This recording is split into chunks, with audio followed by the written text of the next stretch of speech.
Kalau saya ngelihatnya tergantung hubungan orang ini dengan pasangannya.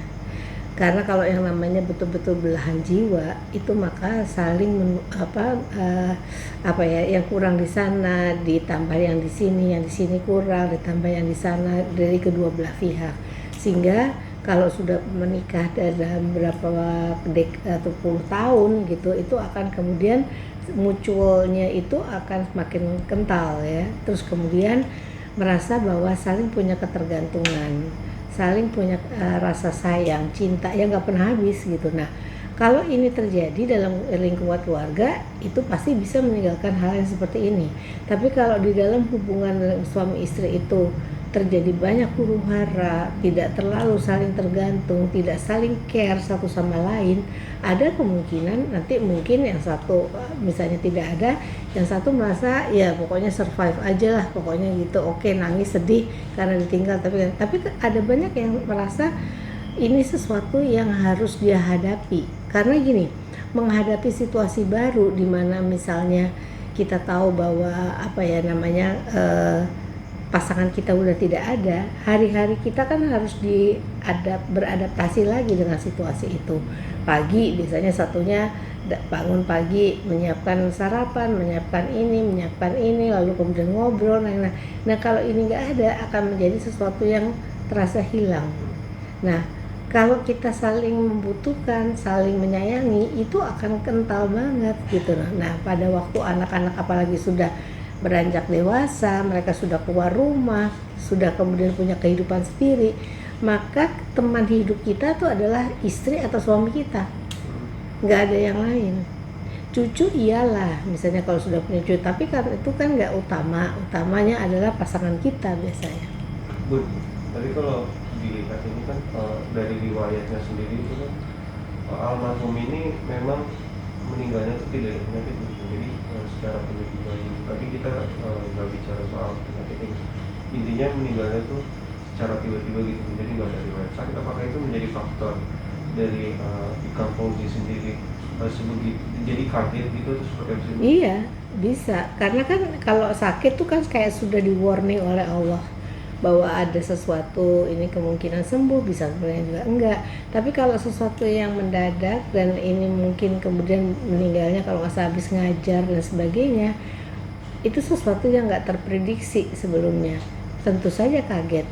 Apalagi kalau misalnya merasa bersalah, karena kenapa kok saya nggak ngelihat istri saya misalnya lagi kelelahan atau kecapean, atau kemudian istri saya sedang ada dalam keadaan yang tidak fit dan sebagainya, kita nggak ngelihat itu, kita nggak ngelihat misalnya, dan kita jadi kemudian si pasangan ini merasa bersalah, kenapa saya nggak melihat itu. Mungkin kalau misalnya ada banyak pertanyaan-pertanyaan seperti itu dalam diri seseorang, tapi kan kita harus tahu bahwa apa yang terjadi itu kehendak Allah, nggak bisa kita pungkiri gitu. Tetapi untuk menerima itu pada saat terjadi yang tiba-tiba nggak gampang, sangat tidak gampang, kaget aja pasti, kok bisa gini gitu, kok saya nggak tahu gitu.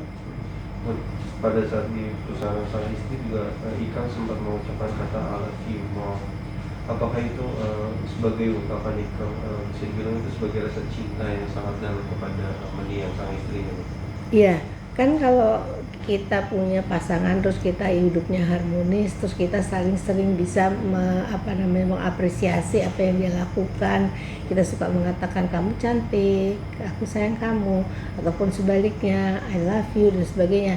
Tapi pada waktu saat sudah memang tidak ada lagi hidup, dimana yang satu sudah meninggal dulu ya, kemungkinan untuk mengatakan itu mungkin di depan orang ya kan sudah semakin kemungkinan sedikit. Nah ini mungkin di depan pusara pada saat itu mungkin dia ingin ngomong yang terakhir kalinya di depan jenazah sang istri gitu. Sebetulnya rasa cinta, rasa sayang, I love you dan sebagainya, kalaupun tidak dikeluarkan ada di dalam hati gitu.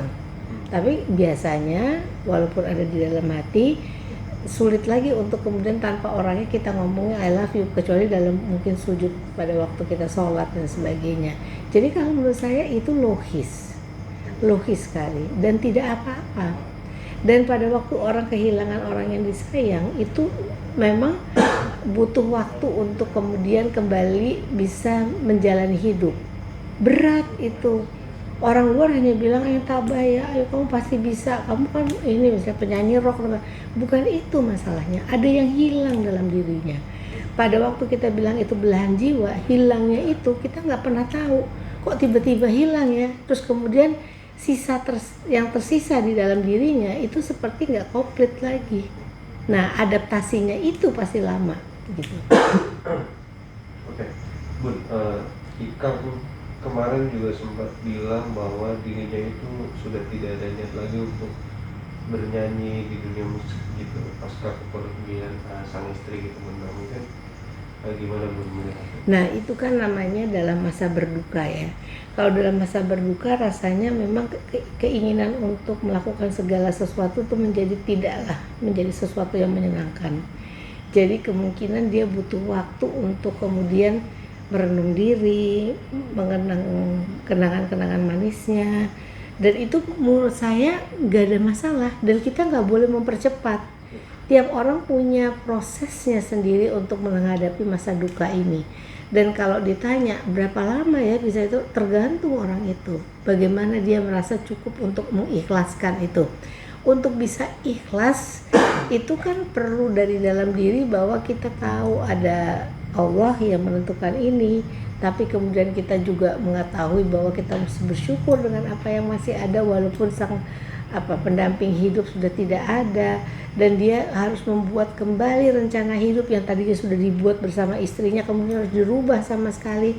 Itu bukan hal yang mudah gitu ya. Kalau saya ngelihatnya peran seorang ibu di rumah itu di mata tiap orang yang ada di rumah itu beda-beda ya. Jadi misalnya yang satu melihat ibunya sebagai orang yang memiliki motivasi yang tinggi ya, yang satu melihat ibunya menjadi seorang yang tegar, yang satu melihat istrinya menjadi apa. Nah itu bisa saja di dalam rumah itu melihat sosok ini seperti apa. Pada waktu ini tiba-tiba kejadiannya itu semua rasa itu hilang, tiba-tiba diputus. Tidak ada lagi contoh yang bisa memberikan contoh. Apalagi misalnya kalau mereka sedang ngobrol, kumpul, satunya ada masalah, biasanya mungkin curhatnya sama ibunya, itu kan semua jadi hilang mendadak. Saya bilang beda dengan kalau misalnya orang yang sudah diberikan oleh Allah tanda-tanda dengan sakit dan sebagainya, itu mungkin ada persiapan, mungkin kadang juga nggak ada. Tapi kalau dadakan, tidak ada hujan, tidak ada angin, nggak kerasa kelihatan ini tadinya apakah dia mau jatuh atau apa, tiba-tiba nggak ada, itu akan jadi sesuatu yang kemudian memukul untuk keluarga ini. Saya nggak terlalu pasti ya, saya juga tidak terlalu mendalami itu, tetapi mungkin akhirnya itu juga bisa jadi pertanda pada waktu dia mengatakan. Tapi semua orang kan akan ujungnya kan akhirnya kan akan meninggal, tetapi kita nggak pernah tahu kapan. Nah kemudian mungkin ada omongan seperti itu dengan situasi yang mendadak ini kemudian bisa dikaitkan juga.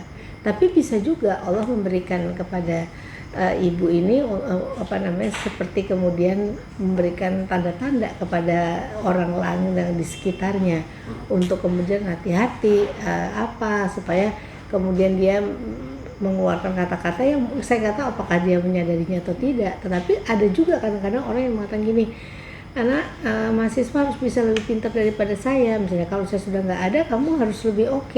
Nah itu kan kalimat motivasi, tapi kalau dikaitkan dengan situasi ini bisa jadi kemudian udah meninggalkan pesan tuh seperti itu gitu. Nah itu yang kita nggak pernah tahu, tetapi bahwa seorang yang mau meninggal biasanya sudah merasa terlebih dahulu, itu katanya di dalam Quran itu juga ada gitu. Berarti memang sebenarnya ada juga Ibu ya, mungkin orang sebelum berpergi itu mempunyai firasat atau ada tanda-tanda, atau misalnya biasanya melakukan apa, akhir-akhir ini nggak pernah melakukan itu lagi. Itu juga kan bisa kemudian menjadikan interpretasi orang, dia sudah memberikan tanda-tanda nih gitu. Sosok Marissa ini sebagai dosen juga membuat mahasiswanya sangat kehilangan. Dilihat dari kemarin itu banyak sekali mahasiswinya dia datang untuk mengucapkan bela sungkawa terhadap keluarga gitu. Mungkin gimana Bu melihatnya Bu? Kalau orang baik itu pasti kelihatan pada waktu saat ada kejadian seperti ini, yang merasa pernah mendapatkan perlakuan baik dari orang baik ini akan kemudian datang Karena apa? Itu saat terakhir untuk mengucapkan doa, terima kasih dan sebagainya. Itu logis kalau menurut saya. Apalagi kalaupun jadi dosen itu biasanya kita kan nggak hafal mungkin mahasiswa kita, tapi mahasiswa kita hafal kita gitu. Kadang-kadang saya juga lagi ngajar tiba-tiba waktu itu Mbak Romi pernah ngomong gini loh, itu memotivasi saya misalnya. Nah itu kan artinya sesuatu yang kita nggak sengaja omongkan, tapi bagi orang tertentu jadi penyemangat. Nah mungkin Ibu Marisa ini juga sering sekali melakukan hal tersebut atau memotivasi siswa, mahasiswanya atau apa gitu. Dari beberapa pertanda yang mungkin bisa dikatakan dari Marisa sendiri ya, itu apakah menjadi keluarga itu kan menjadi tahu ya Bu ya, maksudnya dia membahas kematian gitu-gitu, mungkin apakah itu menjadi salah satu shock dari keluarga sendiri Bu?